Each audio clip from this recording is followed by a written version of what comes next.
자리가 하나님 다스리심과 통치 가운데 거하게 하시고 하나님 기뻐하시는 모습으로 변화되게 하시고 오직 하나님께만 영광 돌리는 나아갈 수 있도록 인도하여 주시옵소서.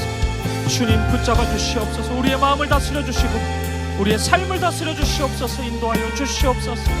아버지, 우리를 붙잡아 주시옵소서.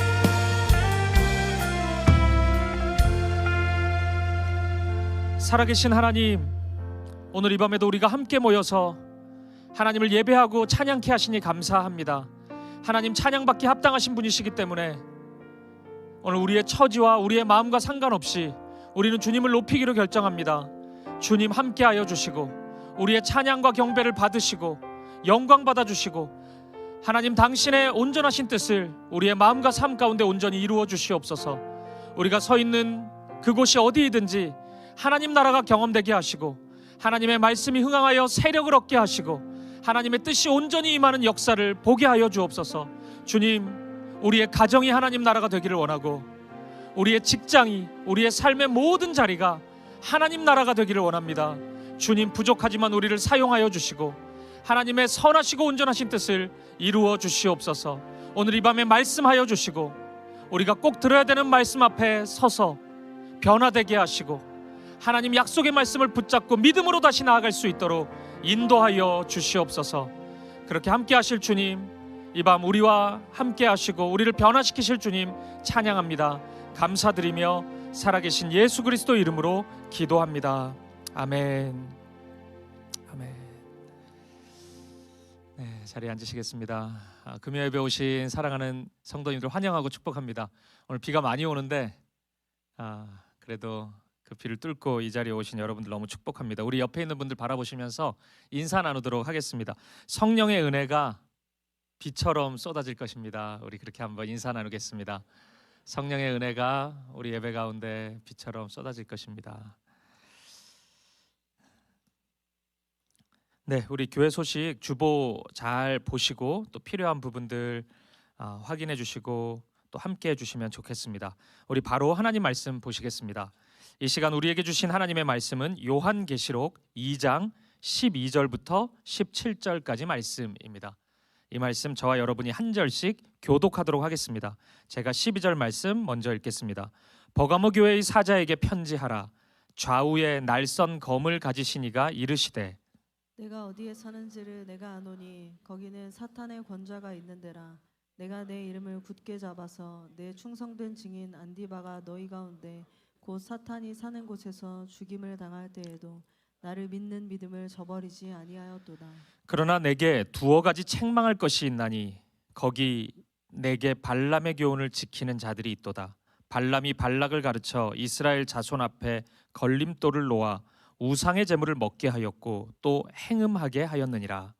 이와 같이 내게도 니골라 당의 교훈을 지키는 자들이 있도다. 그러므로 회개하라. 그리하지 아니하면 내가 내게 속히 가서 내 입의 검으로 그들과 싸우리라. 귀 있는 자는 성령이 교회들에게 하시는 말씀을 들을지어다.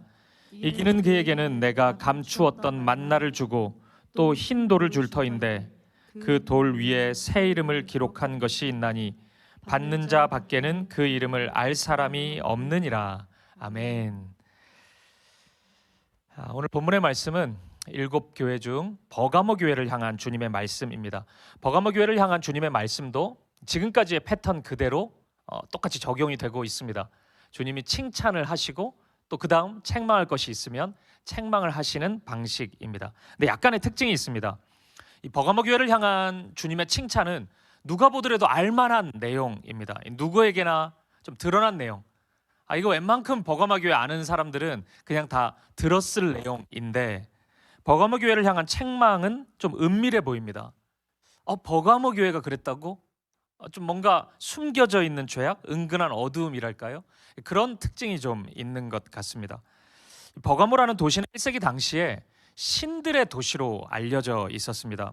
특별히 로마 황제를 신으로 섬기는 일에 굉장히 유명했던 도시였는데 근데 우리가 이미 살펴보았던 서모나라는 도시도 그렇지 않습니까? 이 로마 황제를 신격화해서 섬기는 일에 열정적이었잖아요. 그러니까 서모나라는 도시는 로마 황제를 신으로 모시는 일에 자발적으로 하는 것에 있어서 좀 앞서가는 그런 도시였다면 버가모라는 도시는 로마 황제를 향한 신전을 어느 도시보다 가장 먼저 세웠던 것에 알려져 있는 도시였습니다. 그리고 버가모를 유명하게 만든 하나의 신전이 또 있었는데 그것은 버가모라는 도시 한복판에 제우스 신전이 있었다는 겁니다. 사진을 한번 띄워주시겠습니까? 이게 제우스 신전의 모습인데 그 독일의 베를린에 가면은 버가모 박물관이 있다 그래요. 거기에 이제 이 신전의 모습이 이렇게 모형으로 만들어져 있다고 합니다. 그러니까 이런 식의 신전이 이 한복판에 이 버가모라는 도시 한복판에 세워져 있었던 것입니다. 그래서 오늘 본문 13절을 보면 이런 표현이 나오죠. 한번 보세요. 2장 13절. 네가 어디에 사는지를 내가 아노니 거기는 사탄의 권자가 있는 데라. 그러니까 사탄의 권자라는 표현을 하시는데 아마도 이 제우스 신전을 가리키는 것 같습니다. 그러니까 주님은 이렇게 말씀하시는 거죠. 네가 어디에 살고 있는지, 거기가 어떤 곳인지를 내가 누구보다 잘 알고 있다. 그러니까 네가 살고 있는 그 도시의 특징, 그 환경을 내가 그 누구보다 잘 알고 있다. 이렇게 말씀하는 겁니다. 주님의 마음이 담긴 말씀입니다. 그러니까 버가모라는 도시는 그만큼 믿음을 저버리기에 쉬운 장소였던 것입니다. 신앙에 대한 압박도 무척이나 컸고 유혹거리도 굉장히 많았던 도시였던 겁니다. 그러니까 사람이 여러분 어떤 목표를 가지고 살아가려면 환경이 굉장히 중요합니다. 물론 절대적인 것은 아니지만 그렇다고 환경이 무시할 만한 요소는 분명히 아닙니다. 그 사회학적으로 밴드웨건 효과라고 있지 않습니까? 다른 사람들이 그냥 하면은 나도 모르게 그거 따라 한다는 겁니다.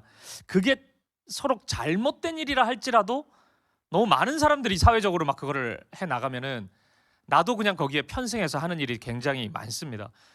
그래서 환경이 중요해요. 또 그래서 공동체가 중요한 것입니다. 내 주변에 의인들로 가득 차 있으면 나도 의인의 길을 걸을 가능성이 굉장히 큰 겁니다. 근데 내 주변에 악인들밖에 없으면은 나도 모르게 나 또한 악인의 길을 걸어갈 가능성이 굉장히 큰 것입니다. 이런 면에서 보면 이 버가모라는 도시는 인맥을 쌓고 세상적으로 성공하기는 굉장히 좋은 도시일지는 몰라도 신앙을 지키기에는 매우 열악한 환경의 장소였던 것입니다. 여러분, 이 지점에서 저는 질문 하나 드리고 싶습니다. 그러면은 저와 여러분의 삶의 환경은 어떤가요? 믿음 지키기 좋은 환경입니까? 아니면 너무 버가모스러운 환경은 아닙니까? 물론 여러분, 이제 하나님께서 우리를 버가모와 같은 이 땅의 어느 곳으로 보내실 때가 있습니다. 그건 사명을 위해서입니다. 그러니까 사명을 위해서, 무엇을 변화시키기 위해서 우리를 그 땅으로 보내시는 경우는 있을지라도 우리가 자발적으로 버가모를 만들어서는 안 된다는 것입니다. 임의로 내 욕망 때문에, 내 어떤 욕심 때문에 내가 그냥 버가모를 가버리고 그러면 동화되기 십상입니다. 또는 어떤 환경을 그냥 버가모처럼 만들어버리고, 이것은 너무나 어리석은 일이라는 것입니다. 저는 우리 모두가 우리의 가정을 돌아볼 수 있기를 바라고, 그러니까 우리의 가정이 버가모가 아닌지, 우리의 교회에 버가모적인 요소가 없는지 우리가 한번 돌아볼 수 있었으면 좋겠습니다. 그리고 우리가 함께 소망했으면 좋겠어요. 우리의 가정이 신앙생활하기에 자연스러운 장소였으면 좋겠습니다. 우리의 자녀들, 우리의 가족 구성원 모두가 예수 그리스도 이름을 접하고 예수님을 사랑하고 예수님을 섬기는 데 있어서 자연스러운 장소였으면 좋겠고, 우리 교회가 그것에 있어서 자연스러운 곳이었으면 좋겠습니다. 하나님을 알아가는 것이 너무나 당연하고 너무나 쉽고 너무나 마땅하고 그 안에서 믿음의 일들이 일어나는 것이 무척이나 자연스러운 그런 하나님의 공동체였으면 좋겠습니다. 우리가 온 힘을 다해 이 일에 힘썼으면 좋겠습니다. 우리의 걸어온 길이 나도 모르게 그냥 버가모를 만드는 일에 더 힘쓰는 것이었다면 우리가 이 밤에 회개할 수 있길 바라고, 우리의 모든 열정이 버가모 같은 환경이 아니라 그리스도 친화적인 하나님의 말씀에 훨씬 가까운 그런 것을 만들기에 우리가 힘쓰는 자들이 되었으면 좋겠습니다. 그런 저와 여러분이 되기를 우리 사김의 교회가 되기를 간절히 축복합니다. 다시 본문으로 돌아와서 주님은 이런 환경 속에서 살아가고 있는 버가모 교회를 향해 칭찬을 하십니다. 우리 다시 13절을 한번 보세요. 2장 13절. 네가 어디에 사는지를 내가 아노니 거기는 사탄의 권자가 있는 데라. 네가 내 이름을 굳게 잡아서 내 충성된 증인 안디바가 너희 가운데 곧 사탄이 사는 곳에서 죽임을 당할 때에도 나를 믿는 믿음을 저버리지 아니하였도다. 아멘. 충성된 증인 안디바라는 사람을 언급합니다. 이 안디바라는 사람의 죽음이 있었던 것입니다. 이 기록에 보니까 안디바는 굉장히 잔인한 방법으로 죽음을 맞이했다고 그렇게 돼 있는데, 그러니까 노쇠로 만든 황소, 그러니까 노쇠, 그 황소 모양인데 그 안에서 죽음을 맞이했다 그래요. 이게 이제 로마에서 기독교인들을 죽일 때 이제 종종 사용했던 방법이라고 하는데, 황소처럼 생긴 이제 노쇠로 만든 틀이 있어요. 거기에 사람을 집어넣는 겁니다. 그리고 밑에서 이 불을 떼는 거예요. 그러면 이게 이제 그 안에서 이제 점점 익어가면서 죽는 겁니다, 사람이. 그때 그 안에 있던 이제 로마로 치면 죄인이 이 소리를 막 지르잖아요. 너무 고통스러우니까. 그게 밖에 있는 사람들이 듣기에는 황소의 울부짖음처럼 들렸대요. 근데 이제 사람들은 그것을 이제 무슨 동물원에 코끼리 구경하듯이 막 그냥 보면서 웃었다 그래요. 즐기기도 하고 그런 일들이 자주 있었다는 겁니다. 이 안디바는 이런 방식으로 죽음을 당했을 가능성이 굉장히 큽니다. 근데 여러분 보십시오. 주님은 이런 안디바를 향해서 무엇라고 부르고 있습니까? 나의 충성된 증인이라고 부르십니다. 세상이 보기에는 너무나 비참한 방식으로 죽음을 맞이했지만 그 인생 참 쓸모없는 인생처럼 보일 수 있지만 주님이 보시기에는 너무나 고귀한 인생이었던 것입니다. 너무나 자랑스러운 인생이었고 주님의 마음이 너무나 기뻤던 것입니다. 주님이 보시기에는 정말 그랬던 거예요. 저는 이 부분을 좀 묵상하면서 그 일제시대 신사참배를 거부했던 주기철 목사님이 생각이 났습니다. 제가 이제 주기철 목사님 책들을 조금 읽어봐서 그랬는지도 모르지만 이 교회사 학자들은 주기철 목사님을 진달래 필 때 가버린 사람 이렇게 부르거든요.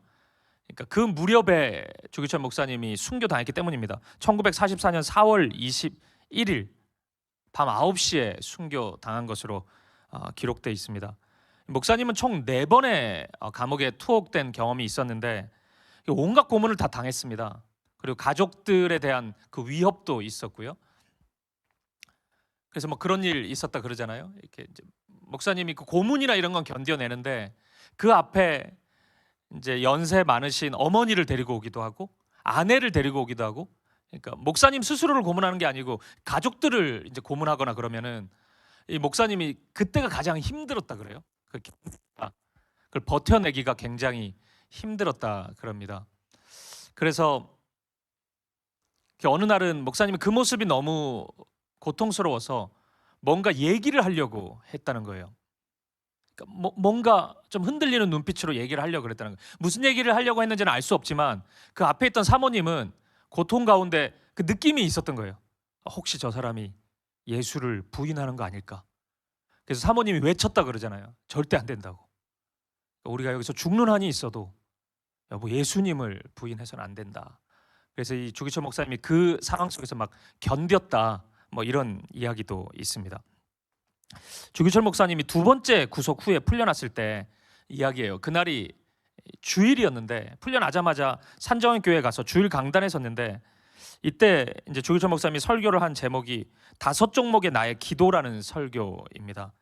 그러니까 일사각오라는 설교가 좀 알려져 있는데 그것과 더불어서 굉장히 그 뭉클한 눈물 나는 설교입니다. 그러니까 크게 이런 5가지의 기도입니다. 화면에 나올 텐데 죽음의 권세를 이기게 하여 주옵소서. 지루한 고난을 견디게 하여 주옵소서. 어머니와 아내, 아이들을 주님께 부탁합니다.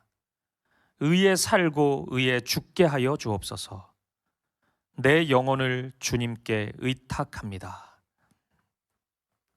그 당시의 사람들은 주기철 목사님을 보면서 참 비참한 인생이라고 많이들 얘기했지만 역사는 주기철 목사님을 의인으로 칭하고 있습니다. 저는 이 역사의 시선이 주님의 마음이라고 확신합니다. 그러니까 하나님은 주기철 목사님을 바라보실 때 세상이 바라보는 시선과는 전혀 다르게 바라보셨던 겁니다.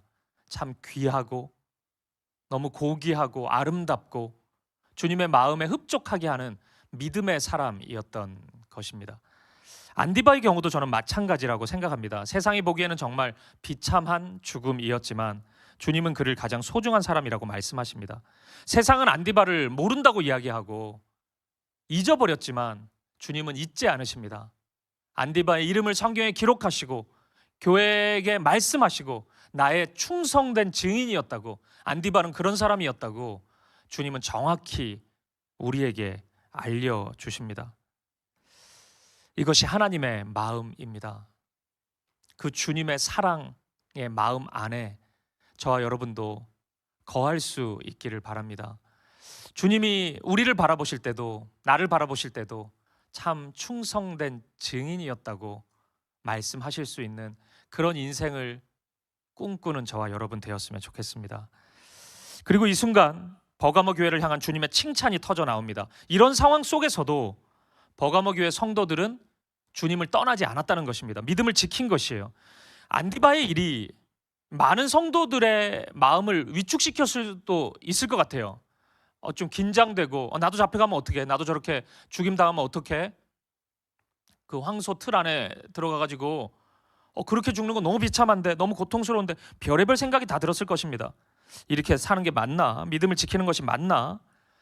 이런 갈등이 있었을 텐데 버가모 교회 성도들은 끝까지 믿음을 지켰습니다. 끝까지 주님 곁에 서 있었고 교회를 지켰던 것입니다. 여러분, 제가 27년 전쯤에 그 한 탈북한 자매를 만난 적이 있어요. 그러니까 이제 그 자매의 간증을 듣게 됐는데, 그래서 이제 그 공동체 이제 간증을 하게 되니까 그 간증 전후에 이렇게 짧게 이제 교제를 좀 하게 됐었습니다. 그러면서 이제 얼마나 어려운 시간을 보냈는지 이런저런 이야기 듣고 되게 감동적이었는데, 그러면서 굉장히 어린 자매였는데 이 얘기를 하는 거예요. 이제 곧 대학에 가게 된다고 그 얘기를 하는 거예요. 그래서 한국에서 대학을 가는 공부를 했나? 뭐 이렇게 생각하니까 이제 누가 들어도 되게 유명한 명문대에 진학을 한다는 거예요. 그래서 어떻게 진학하냐? 그러니까 특별 전형으로 진학하게 됐다는 거예요. 순간 이제 그 얘기를 듣는데 이거 역차별 아닌가? 뭐 이렇게 탈북자라고 쉽게 가? 뭐 갑자기 이런 생각 드는 거예요. 그래서 그럼 어떻게 특별 전형으로 가게 되냐고. 그러니까 성경을 외웠어요. 성경을 많이 외웠다. 그래서 저는 또 나도 많이 외우는데 저도 한 109절 정도는 외웠거든요 그때. 그 정도 나도 외우는데 얼마나 외웠길래 특별 전형으로 대학을 가게 되냐고 이러니까 신약 성경을 외웠다 그러더라고요. 갈만하죠. 신약 성경을 외웠대요. 제가 너무 깜짝 놀랐어요. 아니, 신약 성경 어디를 외웠냐고. 신약 성경 전체를 외웠다는 거예요. 그리고 지하교회에서는 그렇게 한다는 거예요. 성경을 외운다고. 제가 굉장히 충격을 받았습니다. 그리고 하나님이 이런 마음을 정말 기뻐하시겠구나. 그러니까 그 힘든 상황 속에서 말씀을 가까이 하고 싶어서 그 말씀을 통째로 외워버리는 그런 모습들, 하나님의 기쁨이 그런 삶 속에 있지 않을까? 그때 그 어린 나이지만 제가 생각을 좀 해봤습니다. 이처럼 저는 주님께서 버가모 교회 성도들을 기뻐하셨을 것 같습니다. 그 믿음을 자랑스러워 하셨을 것 같아요. 정말 주님의 기쁨이 그들의 삶 가운데 있었을 것 같습니다. 따라서 여러분, 오늘 여러분이 주님을 기쁘시게 하고 싶으시다면 믿음의 길을 걸어가시면 됩니다. 그러면 주님이 기뻐하세요. 주님의 그 기쁨이 숨겨지지가 않는 것입니다. 히브리서 11장 6절에 보면은 믿음이 없이는 하나님을 기쁘시게 못하나니 그렇게 말씀하고 있지 않습니까? 오직 우리는 믿음으로 하나님을 기쁘시게 할 수 있는 것입니다. 그러니까 우리 하나님은 우리가 세상에서 성공하는 것, 부자 되는 것, 큰 영향력을 발휘하는 것, 이런 것 자체로 기뻐하시는 분이 아니세요. 이제 그런 사실이 있다 그러면 저한테 오면 저는 기뻐해 주거든요. 근데 하나님은 그 사실만으로 기뻐하지는 않는다고요. 물론 그것이 하나님의 도구가 되는 경우는 있습니다. 충분히. 하지만 그것 자체로 하나님은 기뻐하시진 않아요. 우리가 어떤 상황 가운데 있더라도 부할 때나 가난할 때나 뭐 세상에서 잘 될 때나 그렇지 못할 때나 우리가 믿음으로 걸어간다면 하나님은 기뻐하신다는 것입니다. 우리의 삶을 바라보고 우리의 마음을 바라보고 기뻐하신다는 것이에요. 오늘 저와 여러분이 어떤 순간에도 믿음의 길을 걸어갈 수 있길 바랍니다. 하나님이 기뻐하시는 삶을 살아갈 수 있길 바랍니다. 하나님이 자랑스러워하는 인생을 살아갈 수 있길 바랍니다.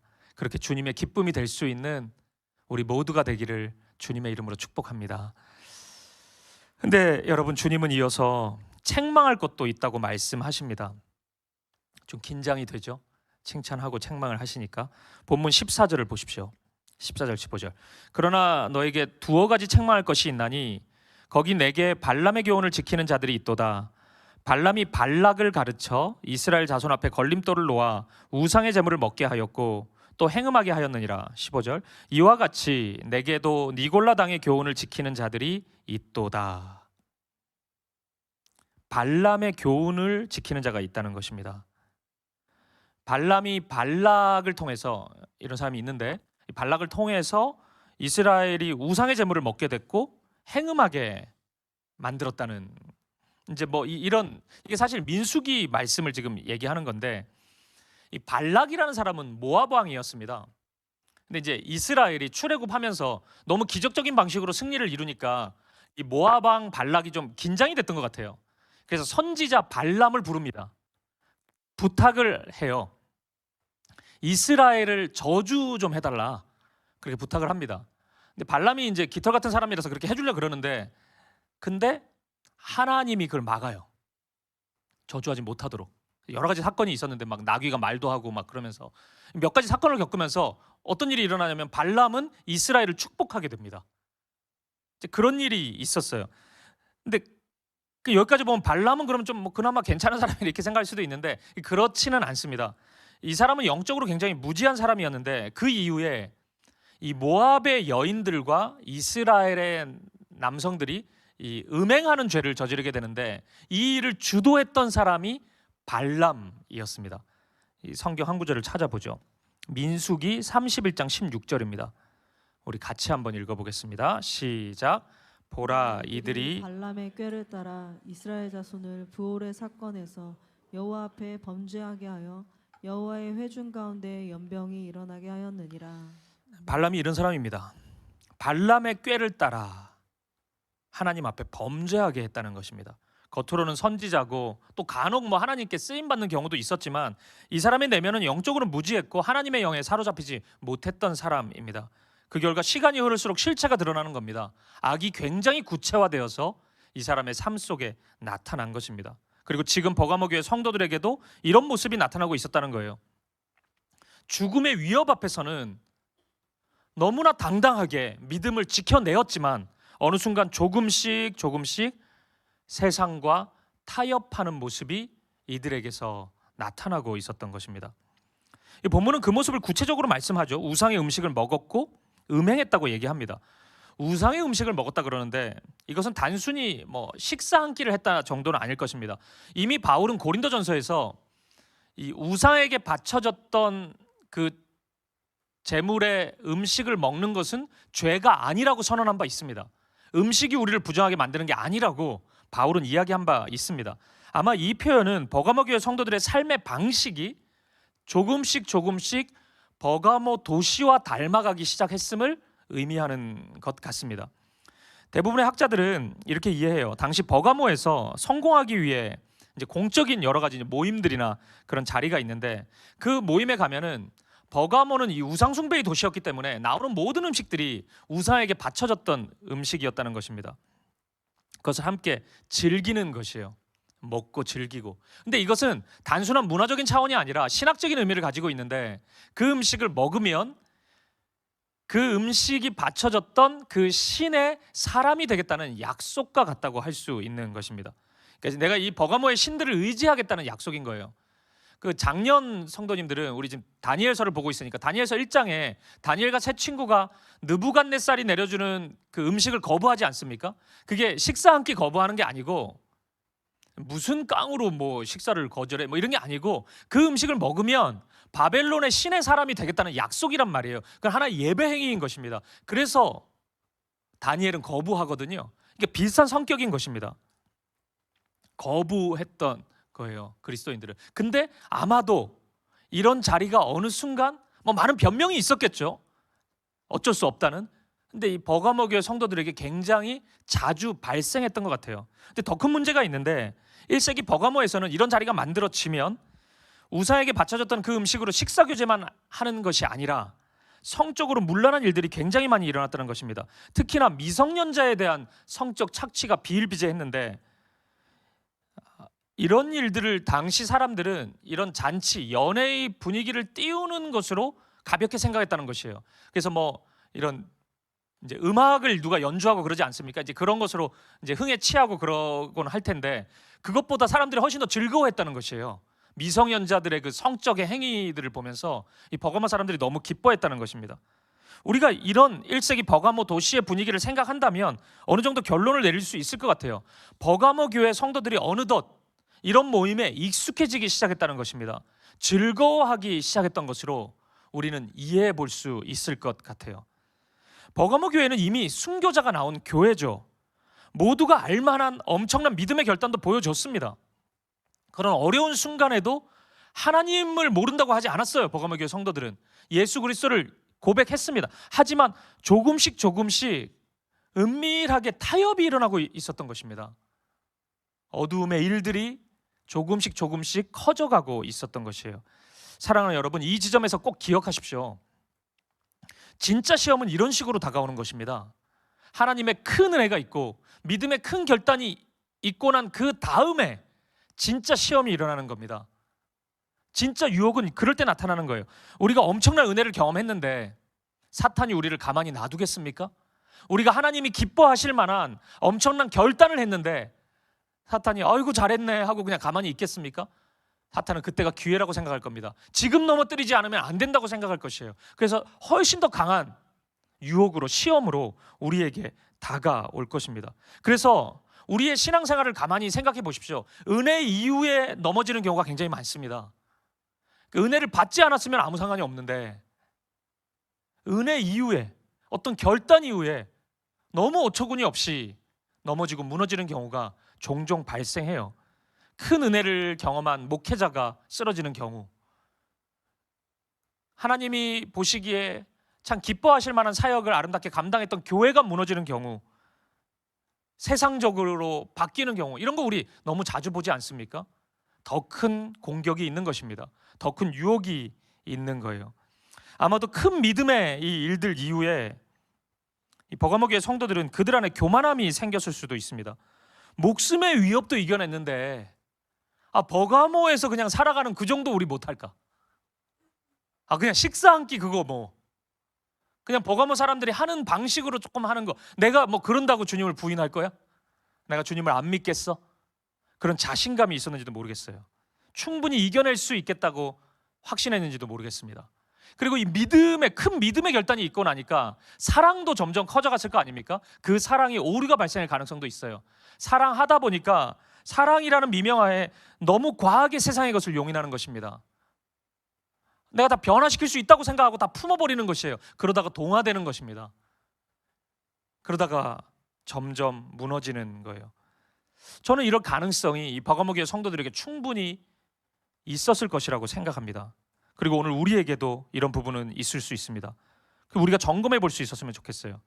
받은 은혜가 우리를 더 교만하게 만드는 경우는 없는지, 저와 여러분이 우리의 믿음을 너무 과신하고 있는 것은 아닌지, 나는 절대 넘어지지 않을 것으로 생각하고 있는 것은 아닌지 우리 한번 돌아볼 수 있었으면 좋겠습니다. 우리 그런 사람 아닐 겁니다. 저는 수없이 이 사역자다 보니까 많은 성도님들, 다양한 분들을 만나지 않습니까? 자신할 수 있는 사람은 아무도 없는 것 같아요. 정말 그런 것 같습니다.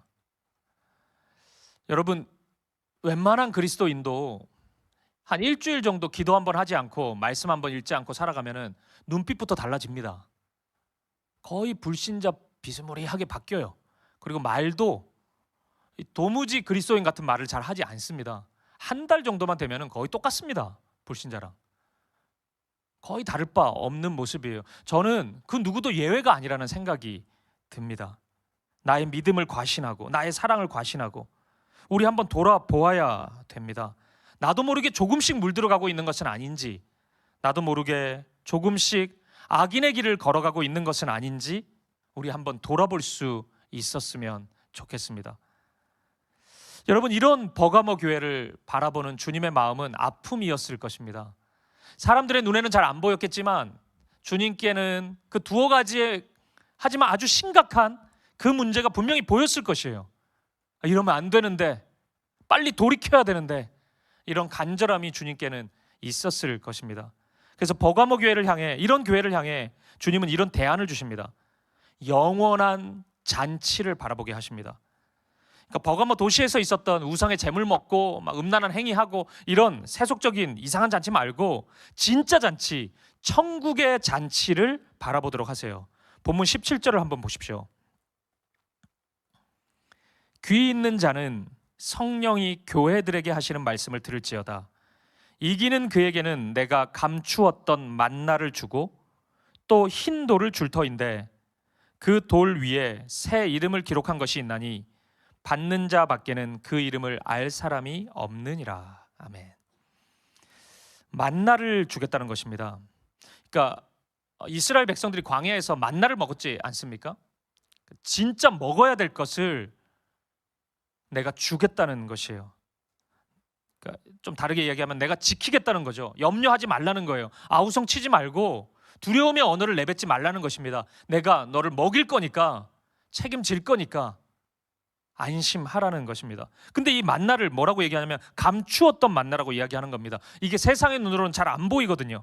근데 분명히 있습니다. 만나는 있습니다. 세상 사람들은 이거 못 봅니다. 없다고 얘기할 겁니다. 근데 그 숨겨진 만나가 있는데, 감추었던 만나가 있는데, 분명히 있는데 그 내가 주겠다는 것입니다. 내가 너희에게 주겠다. 내가 그 만나를 베푸는 그 영원한 잔치를 기억하라고. 그날이 반드시 올 것이니까 그날을 사모해라. 주님은 말씀하는 것입니다. 그리고 흰 돌을 또 준다 그러잖아요. 이거는 그 학자들이 정말 다양한 해석을 하는데 저는 이렇게 이해합니다. 이 영원한 잔치의 티켓이라고 생각해요. 그 돌을 가지고 이렇게 이 티켓처럼 활용을 했더라고요. 1세기에는 이 흰 돌이 이 순결한 백성들이 들어갈 수 있는 그 티켓이라고 생각해요. 그걸 주겠다.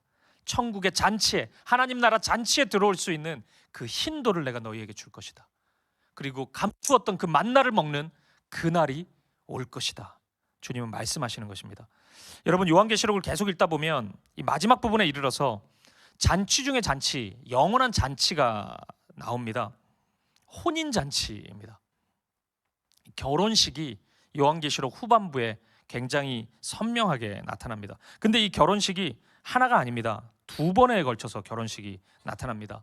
첫 번째 나타나는 결혼식은 짐승의 혼인잔치입니다. 이 요한계시록은 이 세상의 힘과 권세를, 그러니까 하나님을 대적하는 그 힘, 그 어두움의 힘을 짐승의 것으로 이렇게 묘사합니다.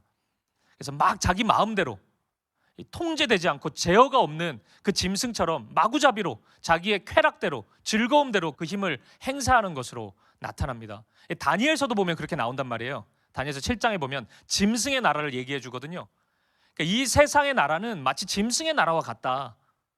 그렇게 다니엘서는 말씀합니다. 다니엘서와 요한계시록이 이런 부분에서 연결이 되어 있는 게 분명하죠. 짐승이 나오는데 막 얼굴이 7개고 뿔이 10개고 그래요. 제가 7, 10, 12 이런 게 하나님 편에 속한 숫자라고 일전에 말씀드린 적이 있지 않습니까? 이걸 완전수라고도 얘기하는데 이게 하나님의 수라고 할 수 있어요. 근데 이 짐승을 가만히 보면은 7도 보이고 10도 보이고 막 그래요. 그러니까 이게 영원할 것처럼 보인단 말이에요. 그러니까 사람들이 다 무너지고 넘어지는 것입니다. 짐승에게 다 절합니다. 근데 다니엘서도 그렇고 요한계시록도 그렇고 이 짐승의 실체를 공개합니다. 다니엘서 7장에 보면은 그 짐승의 나라를 무너뜨리는 또 다른 나라가 도래하는데 그것이 인자의 나라입니다. 예수님의 나라. 예수께서 인자와 같은 그분이 구름을 타고 오셔서 짐승의 나라를 파하시고 영원한 인자의 나라, 사랑의 나라, 하나님 나라를 이루신다고 말씀해요. 그리고 요한계시록 13장 그 이후에도 요한계시록도 그렇게 얘기합니다. 예수 그리스도께서 이 땅에 오셔서 이 짐승을 다 무너뜨리십니다. 그래서 이 요한계시록 13장에 보면은 이 짐승의 수가 비로소 보이는데 7인 줄 알았는데 아니더라, 666이더라, 그렇게 얘기한단 말이에요. 이게 유사 7 아닙니까? 유사 하나님이에요. 하나님인 것처럼 보이는데 절대 하나님이 아닙니다. 하나님이 될 수도 없습니다. 그러니 그곳에 절하지 말라는 것입니다. 근데 그럼에도 불구하고 수많은 이들이 짐승의 나라에 미혹됩니다. 그래서 이제 하나의 결혼식이 나오는 겁니다. 짐승과 결혼하는 장면이 나오는 겁니다. 그리고 짐승과 결혼하는 한 여인을 가리켜서 음녀라고 불러요. 음녀가 짐승과 결혼한다, 이렇게 얘기합니다. 요한계시록 17장 3절을 한번 보십시오. 곧 성령으로 나를 데리고 광야로 가니라. 내가 보니 여자가, 여기서는 여자라고 하는데 17장 1절에 보면 음녀, 이 여자가 음녀라고 분명히 얘기하거든요. 붉은 빛 짐승을 탔는데 그 짐승의 몸에 문신이 있습니다. 하나님을 모독하는 이름들이 가득하고 7머리와 10뿔이 있으며, 보세요, 머리도 7개고 뿔이 10개잖아요. 이게 하나님의 수인데 딱 그렇게 보이거든요. 그 여자는 자주빛과 붉은 빛 옷을 입고 금과 보석과 진주로 꾸미고 손에 금잔을 가졌는데, 이거 온갖 화려한 것들, 자극적인 것들을 다 가지고 있습니다. 이 음녀가 가증한 물건과 그의 음행에 더러운 것들이 가득하더라. 그러니까 짐승 위에 탔다, 이런 게 굉장히 음란한 표현이거든요. 이게 이 세상에 대한 그림 언어입니다. 세상에 동화되어서 세상과 함께 살아가는 누군가를 표현하고 있는 것입니다. 근데 요한계시록은 분명히 말씀해줘요. 이 짐승의 결혼식이 한순간에 사라져버립니다. 한순간에 무너져버려요. 얼마 지나지 않아서 이 잔치는 화려해 보인 잔치였는데 끔찍한 잔치로 바뀌어버립니다. 무너져버립니다. 슬픔의 잔치로 바뀌어버려요. 그래서 요한계시록 18장 4절을 보면 이렇게 말씀합니다. 이 말씀을 같이 한번 읽어보죠. 시작. 또 내가 들으니 하늘로부터 다른 음성이 나서 이르되 내 백성아 거기서 나와 그의 죄에 참여하지 말고 그가 받을 재앙들을 받지 말라. 아멘. 거기서 나오라는 겁니다. 그 잔치에서 빠져나오라는 것이에요. 빨리 탈출하라는 것입니다. 왜냐하면 그 잔치는 망할 잔치거든요. 무너져버릴 잔치이기 때문입니다. 여러분, 짐승 위에 올라타지 마십시오. 그 잔치 참여하지 마세요. 거기 있다가 다 같이 망합니다. 빨리 나와야 됩니다. 죄에 참여하지 말고 그 짐승의 재앙을 같이 받지 마십시오. 요한계시록은 분명히 우리에게 말씀하고 있습니다. 그리고 요한계시록은 선명하게 또 하나의 결혼식을 보여주고 있어요. 혼인잔치를 보여줍니다. 그것은 어린 양의 혼인잔치입니다. 어린 양 대신 예수 그리스도께서 신랑으로 등장합니다. 그리고 흰 옷 입은 순결한 하나님의 백성들이 신부로 나옵니다. 이제 결혼식이 진행돼요. 그리고 사회자가 이렇게 소개합니다. 요한계시록 19장 6절을 보십시오. 또 내가 들으니 허다한 무리의 음성과도 같고 많은 물소리와도 같고 큰 우레소리와도 같은 소리로 이르되 할렐루야, 주 우리 하나님 곧 전능하신 이가 통치하시도다. 우리가 즐거워하고 크게 기뻐하며 그에게 영광을 돌리세. 어린 양의 혼인 기약이 이르렀고, 예식 시간이 된 겁니다. 그의 아내가 자신을 준비하였으므로 그에게 빛나고 깨끗한 세마포 옷을 입도록 허락하셨으니 이 세마포 옷은 성도들의 옳은 행실이로다 하더라. 아멘. 세상에서 가장 아름다운 결혼 예식 소개입니다. 신랑은 흠이 없고 가장 거룩한 분이고 신부 또한 거룩한 모습으로 서 있습니다.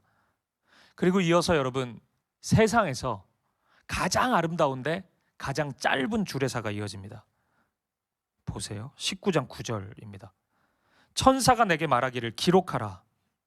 어린 양의 혼인잔치에 청함을 받은 자들은 복이 있도다 하고 또 내게 말하되 이것은 하나님의 참되신 말씀이라 하기로. 아멘. 이 혼인잔치에 청함을 받은 이들은 복이 있도다. 이게 주례사 전부입니다. 신부된 성도들을 향해서, 신부된 교회를 향해서 참 복되다, 진짜 복을 누리고 있구나, 그것이 이 예식의 주례사입니다. 오늘 본문은 버가모 교회를 향해서 이 잔치를 떠올리게 하고 있습니다. 뒤에 가서 이 잔치 읽어보라고. 만나를 먹는 그 잔치, 그 흰 돌의 티켓을 우리가 가지고 있는데 그 잔치를 보라고. 귀 있는 자는 그 잔치를 들으라. 눈 있는 자는 그 잔치를 읽으라. 우리 주님께서 말씀하고 있는 것입니다. 제가 이 요한계시록 18장, 19장을 설교한 적이 있습니다. 이 교회에서. 2022년 여름에 청년부 첫 해, 우리 개척 첫 해 청년부 수련회 때 제가 설교를 했었어요. 설교 제목이 우리 결혼할까요입니다. 근데 이 영상에 남지를 않았어요. 그때는 아직 저희가 그런 게 없어가지고 제가 그때 이제 소수의 청년들한테 선포한 게 있습니다. 그건 뭐냐면 짐승의 혼인 잔치는 안 갈 거라고 제가 선포했습니다. 저를 초청해도 저 안 갑니다. 주례도 안 해줄 겁니다. 근데 어린 양의 혼인 잔치는 제가 반드시 갈 거라고 선언했습니다.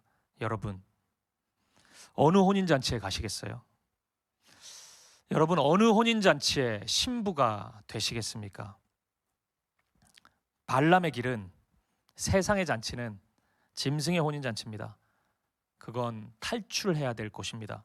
나도 모르게 그곳에 있다면 빨리 도망쳐 나와야 될 곳입니다. 하지만 믿음의 길을 걷고 예수의 길을 따라가면 어린 양의 혼인 잔치에 참여하게 됩니다. 신랑 되신 예수 그리스도께서 저와 여러분을 기다리고 계십니다. 저와 여러분 모두가 순결한 신부의 모습으로 예수님, 우리의 신랑 되신 예수님 앞에 설 수 있기를 주님의 이름으로 축복합니다. 말씀을 정리해보죠.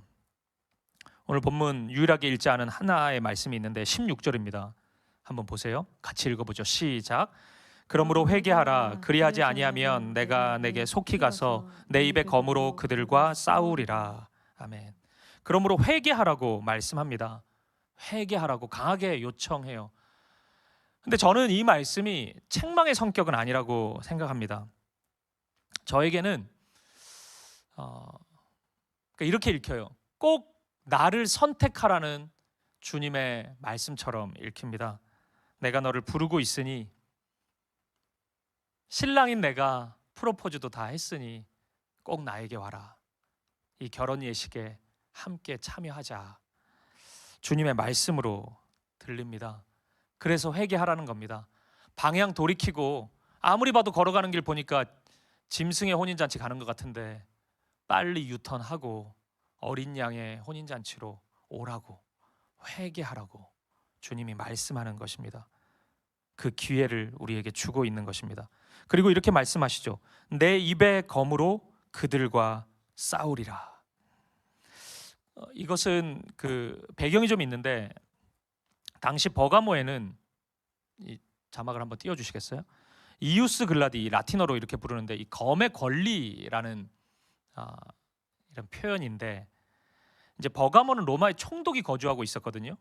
근데 이 총독에게는 검의 권리라는 이 하나의 대단한 권한이 있었다는 것입니다. 로마 제국의 적을 언제든지 누구에게 묻지 않고 처형할 수 있었고, 이 버가모에 살고 있는 모든 이들의 삶에 간섭할 수 있는 권한이 있었다는 것입니다. 그것이 총독의 권한이었고 그게 검의 권리였어요. 그러니까 저는 주님이 지금 이 버가모 사람들이 알 수 있는 이 검을 얘기하신단 말이에요. 갑자기 이 버가모 교회를 향해서는. 그러니까 이걸 배경으로 하는 이 컨텍스트가 분명히 있는 것입니다. 말씀하고 있는 것이에요. 너희가 그러한 검의 권리를 두려워하느냐? 하지만 내 입에 그 검에, 입에 말씀에 그 권리가 있다. 주님이 말씀하시는 것입니다. 내가 살리고 내가 통치한다. 무엇으로요? 내 입의 말씀으로 너희를 살릴 것이다. 너희를 인도할 것이다. 그러니 총독의 검의 권리를 두려워하지 말고 나에게 돌아와라. 주님은 말씀하고 있는 것입니다. 사랑하는 여러분, 오늘 여러 가지 상황이, 환경이 여러분들의 마음을 뒤흔들고 있습니까? 여러분의 마음을 빼앗고 있습니까? 기도하는 것보다, 말씀 앞에 서는 것보다 세상의 방식이 더 괜찮지 않냐고 그런 유혹하는 소리가 강하게 들리고 있습니까? 여러분, 미혹되지 마십시오. 주님을 향한 믿음을 저버리지 마십시오. 버가모 교회가 잘했던 것처럼 여러분 그 길을 걸어갈 수 있길 바랍니다. 그리고 가장 예쁜 신부의 모습으로 어린 양의 혼인 잔치에 참여할 수 있기를 바랍니다. 어린 양의 혼인 잔치에 신부로 초대된 자들은 복이 있도다. 이 말씀 붙잡고 오늘도 다시 오직 믿음으로 주님을 기쁘시게 하는 삶을 살아가는 저와 여러분 될 수 있기를, 우리 사김의 교회가 될 수 있기를 주님의 이름으로 간절히 축복합니다.